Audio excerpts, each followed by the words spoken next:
Nous sommes amenés à entrer à l'école de Christ, où tout l'enseignement, toute l'instruction, toute la discipline ont pour but de nous faire connaître Christ, de nous faire apprendre Christ.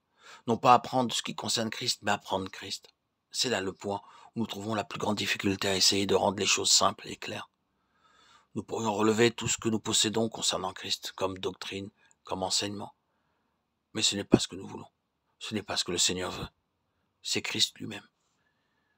Il est lui-même l'incarnation vivante et personnelle, la personnification même de toute la vérité, de toute la vie, et le dessein du Seigneur, sa volonté pour nous.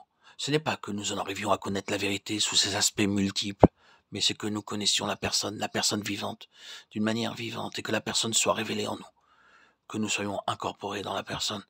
Toute la vérité devient alors vérité vivante, plutôt que vérité simplement théorique ou technique. Seulement quelques mots.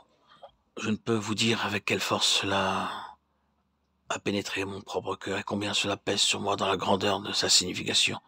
Dieu, partout où les choses sont en danger de s'éloigner de sa pensée, tout entière et complète, cherchera toujours à présenter à nouveau une révélation fraîche de son Fils.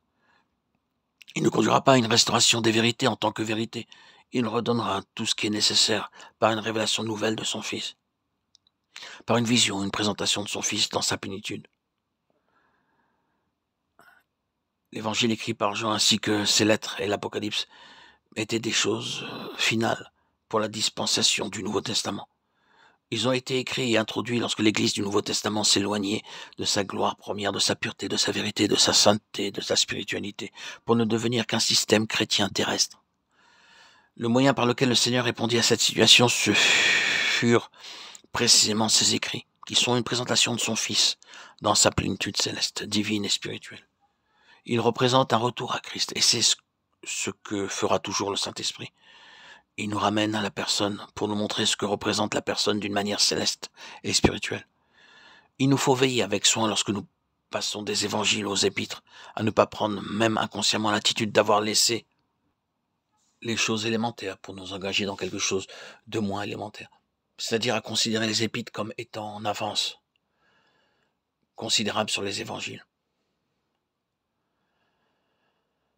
Elles ne le sont certainement pas. Les épîtres ne sont que l'explication des évangiles. Tout ce que nous trouvons dans les épîtres est là. Dans les évangiles, les épîtres sont simplement interprétations de Christ. Et le Seigneur ne désire pas que nous nous occupions de l'interprétation au détriment de la personne.